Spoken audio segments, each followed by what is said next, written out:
श्रीमद् भागवत महापुराण चतुर्थ स्कंद नवम अध्याय। ध्रुव का वर पाकर घर लौटना। इससे पिछले अध्याय में हमने ध्रुव के वन गमन के विषय में सुना। अब आगे श्री मैत्रेय जी कहते हैं, विदुर जी, भगवान के इस प्रकार आश्वासन देने से देवताओं का भय जाता रहा और वे उन्हें प्रणाम करके स्वर्गलोक को चले गए।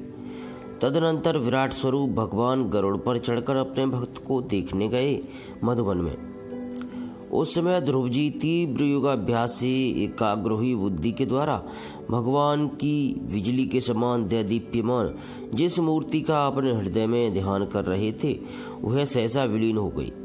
इससे घबराकर उन्होंने ज्यों ही नेत्र खोले कि भगवान के उसी रूप को बाहर अपने सामने खड़ा देखा। प्रभु का दर्शन पाकर बालक ध्रुव को बड़ा कौतूहल हुआ। वे प्रेम में अधीर हो उठे। उन्होंने पृथ्वी पर दंड के समान लौटकर उन्हें प्रणाम किया। फिर वे इस प्रकार प्रेम भरी दृष्टि से उनकी ओर देखने लगे मानो नेत्रों से उन्हें पी जाएंगे, मुख से चूम लेंगे और भुजाओं में कस लेंगे। वे हाथ जोड़े प्रभु के सामने खड़े थे और उनकी स्तुति करना चाहते थे, परंतु किस प्रकार करें यह नहीं जानते थे।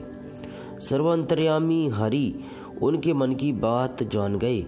उन्होंने कृपा पूर्वक अपने वेदमय शंख को उनके गाल से छुआ दिया। ध्रुव जी भविष्य में अविचल पद प्राप्त करने वाले थे। इस समय शंख का स्पर्श होते ही उन्हें वेदमय दिव्य वाणी प्राप्त हो गई और जीव तथा ब्रह्म के स्वरूप भी निश्चय हो गया।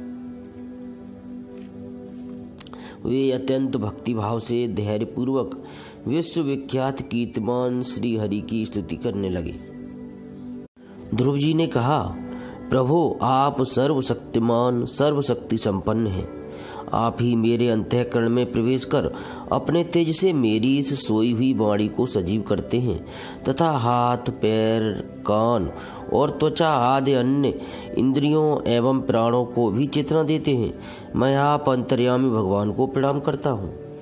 भगवान, आप एक ही हैं, परंतु अपनी अनंत गुणमयी माया शक्ति से इस महदादि संपूर्ण प्रपंच को रचकर अंतर्यामी रूप से उसमें प्रवेश कर जाते हैं और फिर इसके इंद्रिय आदि असत गुणों में उनके अधिष्ठात्र देवताओं के रूप में स्थित होकर अनेक रूप भासते हैं।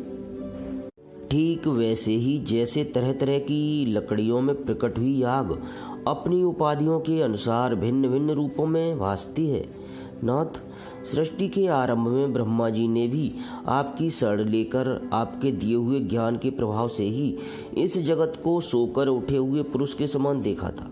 दीनबंधो, उन्हीं आपके चरणतल का मुक्त पुरुष भी आश्रय लेते हैं।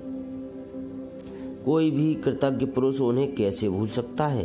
प्रभो, इन समतुल्य शरीरों के द्वारा भोगा जाने वाला इंद्रिय और विषयों के संसर्ग से उत्पन्न सुख तो केवल मनुष्यों को नरक में ही ले जाता है। जो लोग इस विषय सुख के लिए लालायित रहते हैं और जो जन्म मरण के बंधन से छुड़ा देने वाले कल्पतरु स्वरूप आपकी उपासना भगवत प्राप्ति के सिवा किसी अन्य उद्देश्य से करते हैं, उनकी बुद्धि अवश्य ही आपकी माया के द्वारा ठगी गई है। नाथ, आपके चरण कमलों का ध्यान करने से और आपके भक्तों के पवित्र चरित्र सुनने से प्राणियों को जो आनंद प्राप्त होता है वह निजानंद स्वरूप ब्रह्मा में भी नहीं मिल सकता। फिर जिन्हें काल की तलवार काटे डालती है उन स्वर्गीय विमानों से गिरने वाले पुरुषों को तो वह सुख मिल ही कैसे सकता है। अनंत परमात्मन, मुझे तो आप उन विशुद्ध हृदय महात्मा भक्तों का संग दीजिए जिनका आप में अविच्छिन्न भक्ति भाव है। उनके संग में मैं आपके गुणों और लीलाओं की कथा सुधा को पी कर उन्मत्त हो जाऊंगा और सहज ही इस अनेक प्रकार के दुखों से पूर्ण महाभयंकर संसार सागर के उस पार पहुंच जाऊंगा। कमलनाभ प्रभो, जिनका चित्त आपके चरण कमल की सुगंध में लुभाया हुआ है, उन महान भावों का जो लोग संग करते हैं, वे अपने इस अत्यंत प्रिय शरीर और इसके संबंधी पुत्र मित्र गृह और स्त्री आदि की सुध भी नहीं करते। अजन्मा परमेश्वर, मैं तो पशु वृक्ष पर्वत पक्षी सरीसृप सर्प आदि रेंगने वाले जंतु देवता दैत्य और मनुष्य आदि से परिपूर्ण तथा महद आदि अनेकों कालों से संपादित आपके इस सदात्मक स्थूल विश्वरूप को ही जानता हूँ। इससे परे जो आपका परम स्वरूप है, जिसमें वाणी की भी गति नहीं है, उसका मुझे पता नहीं है। भगवान, कल्प का अंत होने पर योग निद्रा में स्थित जो परम पुरुष इस संपूर्ण विश्व को अपने उदर में लीन करके शेष जी के साथ उन्हीं की गोद में शयन करते हैं तथा जिनके नाभि समुद्र से प्रकट हुए सर्वलोकमय स्वर्ण वर्ण कमल से परम तेजोमय ब्रह्मा जी उत्पन्न हुए, वे भगवान आप ही हैं। मैं आपको प्रणाम करता हूँ। प्रभु, आप अपनी अखंड चिन्मयी दृष्टि से बुद्धि की सभी अवस्थाओं के साक्षी हैं तथा नित्य मुक्त शुद्ध सत्वमय सर्वज्ञ परमात्म स्वरूप निर्विकार आदि पुरुष षडेश्वर संपन्न एवं तीनों गुणों के अधीश्वर हैं। आप जीव से सर्वथा भिन्न हैं तथा संसार की स्थिति के लिए यज्ञ अधिष्ठाता विष्णु रूप से विराजमान हैं। आपसे ही विद्या आदि विरुद्ध गतियों वाली अनेकों शक्तियां धारावाहिक रूप से निरंतर प्रकट होती रहती हैं। आप जगत के कारण अखंड अन्न आदि अनंत आनंदमय निर्विकार ब्रह्मण स्वरूप हैं। मैं आपकी शरण हूँ। भगवान, आप परमानंद मूर्ति हैं। जो लोग ऐसा समझकर निष्काम भाव से आपका निरंतर भजन करते हैं, उनके लिए राज्य आदि भोगों की अपेक्षा आपके चरण कमलों की प्राप्ति हो भगवान का सच्चा फल है। भजन का सच्चा फल है। भजन का सच्चा फल वही है जिसमें चरणों की प्राप्ति हो। स्वामिन, यद्यपि बात ऐसी ही है तो भी गौ जैसे अपने तुरंत के जन्म हुए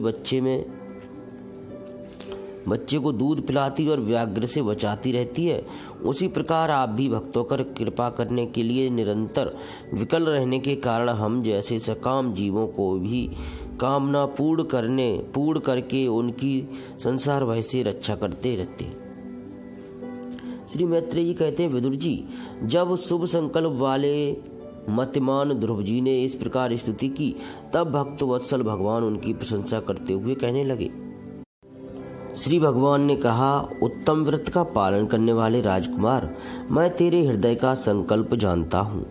यद्यपि उस पद का प्राप्त होना बहुत कठिन है, तो भी मैं तुझे वह देता हूँ। तेरा कल्याण हो।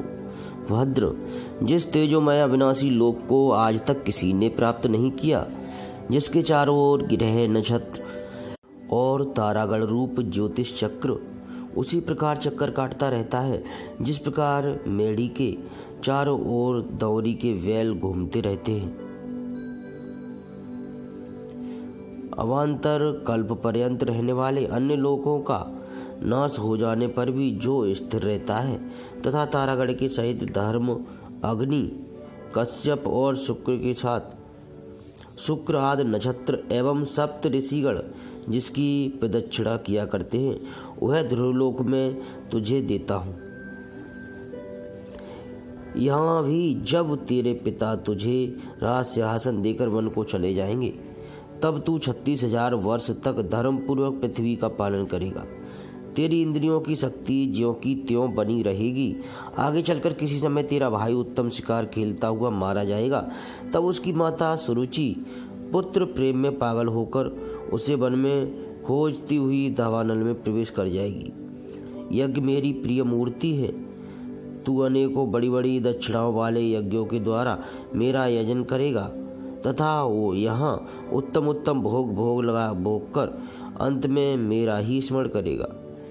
इससे तू अंत में संपूर्ण लोगों के बंदनीय और सप्तऋषियों से भी ऊपर मेरे निज धाम को आएगा, जहाँ पहुँच जाने पर फिर संसार में लौटकर नहीं आना होता। श्री मैत्रेय जी कहते हैं, बालक ध्रुव से इस प्रकार पूजित हो और उसे अपना पद प्रदान कर भगवान श्री गरुड़ ध्वज उसके देखते देखते अपने लोक को चले गए। प्रभु की चरण सेवा से संकल्पित वस्तु प्राप्त हो जाने के कारण यद्यपि ध्रुव जी का संकल्प तो निवृत्त हो गया, किंतु उनका चित्त विशेष प्रसन्न नहीं हुआ। फिर वे अपने नगर को लौट गए।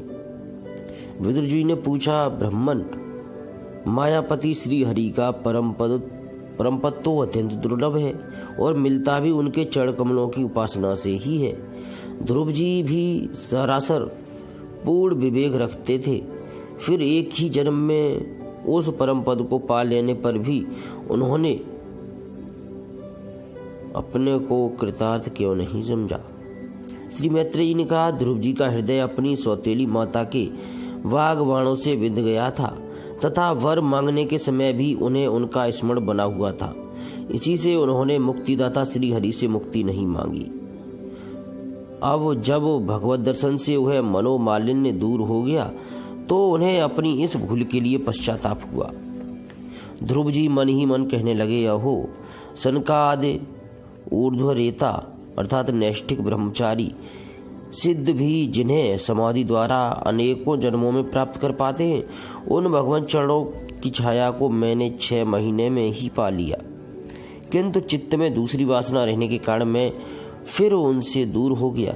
अहो मुझ मंद भाग्य की मूर्खता तो देखो, मैंने संसार पास को काटने वाले प्रभु के पाद पद्यों में पहुंचकर भी उनसे नाशवान वस्तु की ही याचना की। देवताओं को स्वर्ग भोग के पश्चात फिर नीचे गिरना होता है, इसलिए वे मेरी भगवत प्राप्ति रूप उच्च स्थिति को सहन नहीं कर सके, अतः उन्होंने ही मेरी बुद्धि को नष्ट कर दिया। तभी तो मुझ दुष्ट ने नारद जी को यथार्थ बात भी स्वीकार नहीं की, नारद की यथार्थ बात भी स्वीकार नहीं की। यद्यपि संसार में आत्मा के सिवा दूसरा कोई भी नहीं, तथापि सोया हुआ मनुष्य जैसे स्वप्न में अपनी ही कल्पना किए हुए व्याघ्र आदि से डरता है, उसी प्रकार मैंने भी भगवान की माया से मोहित होकर भाई को ही शत्रु मान लिया और व्यर्थ की द्वेष रूप हार्दिक रोग से जलने लगा। जिन्हें प्रसन्न करना अत्यंत कठिन है, उन्हीं विश्वात्मा श्री हरि को तपस्या द्वारा प्रसन्न करके मैंने जो कुछ मांगा है वह सब व्यर्थ है। ठीक उसी तरह जैसे गतायु पुरुष के लिए चिकित्सा व्यर्थ होती है। ओह, मैं बड़ा भाग्यहीन हूँ। संसार बंधन का नाश करने वाले प्रभु से मैंने संसार ही मांगा। मैं बड़ा ही पुण्यहीन हूँ। जिस प्रकार कोई कंगला किसी चक्रवर्ती सम्राट को प्रसन्न करके उससे तुस सहित चावलों की कनी मांगे, उसी प्रकार मैंने भी आत्मानंद प्रदान करने वाले श्री हरि से मूर्खतावश व्यर्थ का अभिमान बढ़ाने वाले उच्च पद की प्राप्ति ही मांगी। श्री मैत्रेय कहते हैं, तात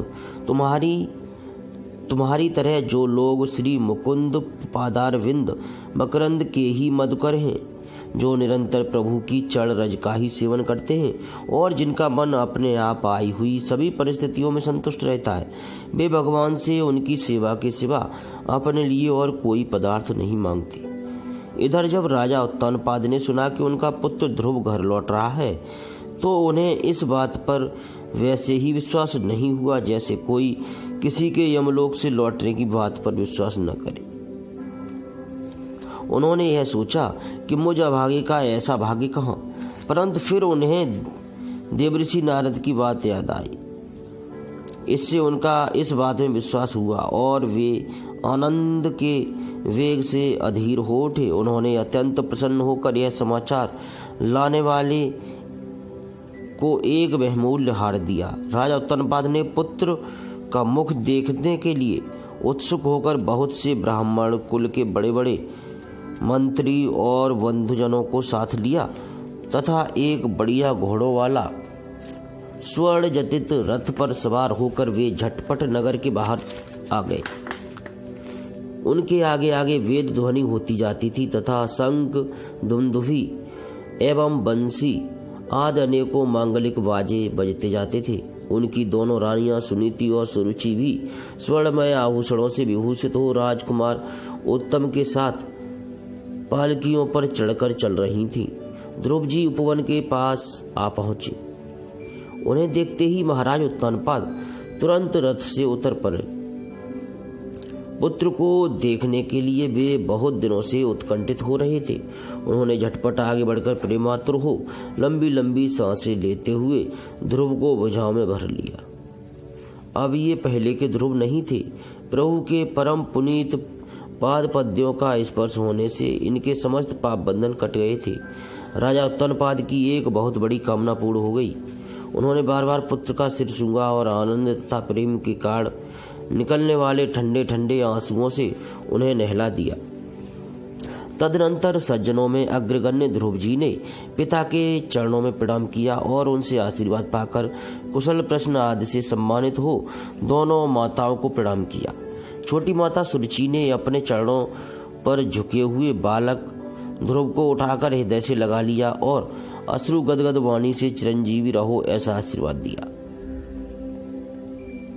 जिस प्रकार जल स्वयं ही नीचे की ओर बहने लगता है, उसी प्रकार मैत्री आदि गुणों के कारण जिस पर श्री भगवान प्रसन्न हो जाते हैं, उसके आगे जीव झुक जाते हैं। इधर उत्तम और ध्रुव दोनों ही प्रेम से विहल होकर मिले।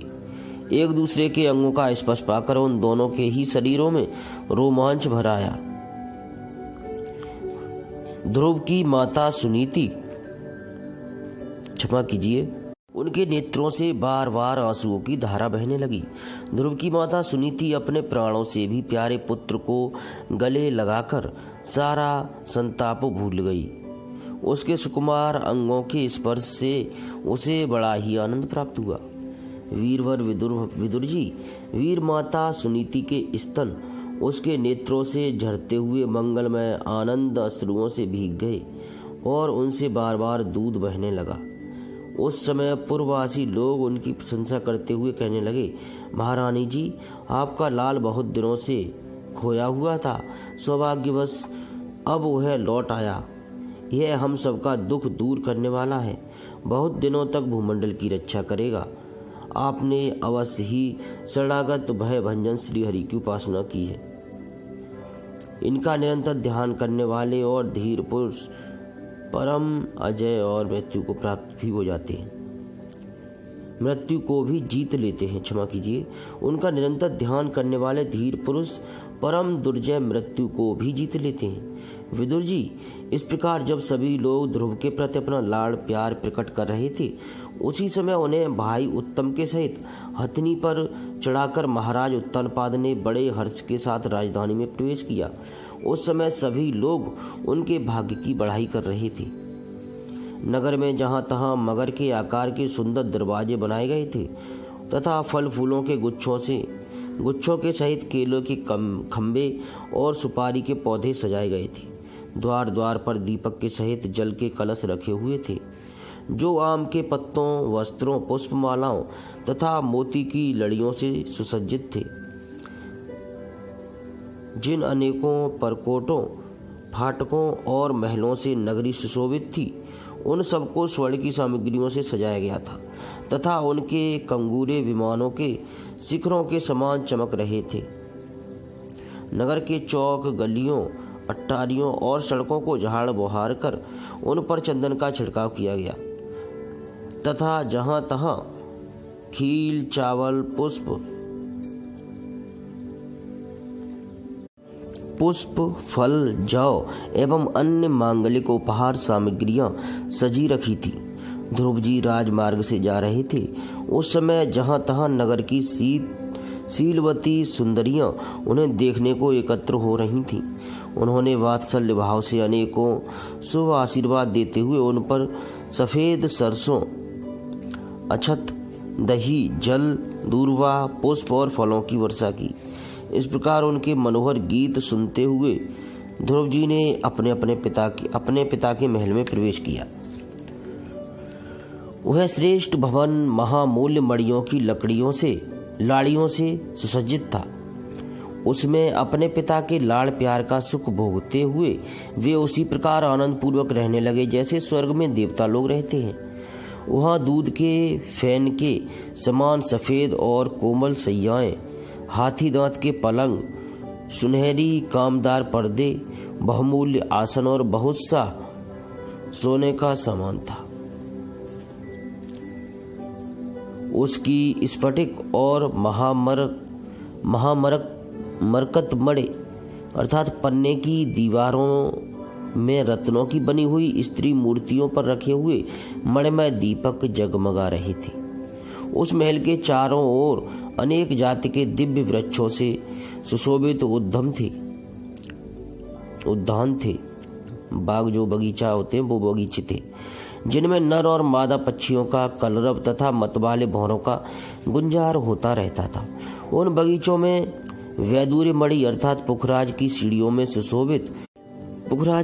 सीढ़ियों से सुशोभित वावलियां थीं, जिनमें लाल, नीले और सफेद रंग के कमल खिले रहते थे तथा हंस, करंडव, चकवा एवं सारस आदि पक्षी क्रीड़ा करते रहते थे। राजऋषि उत्तानपाद ने अपने पुत्र के अति अद्भुत प्रभाव की बात देवऋषि नारद से पहले ही सुन रखी थी। अब उसे प्रत्यक्ष वैसा ही देखकर उन्हें बड़ा आश्चर्य हुआ। फिर यह देखकर कि अब ध्रुव तरुण अवस्था को प्राप्त हो गए हैं, अमात्य वर्ग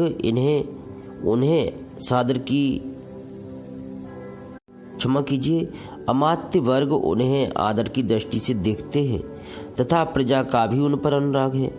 उन्होंने उन्हें निखिल भूमंडल के राज्य पर अभिषिक्त कर दिया और वह वृद्धावस्था आई जानकर आत्मा स्वरूप का चिंतन करते हुए संसार से विरक्त होकर वन को चले गए। चतुर्थ स्कंद 9वां अध्याय समाप्त। जय श्री कृष्ण।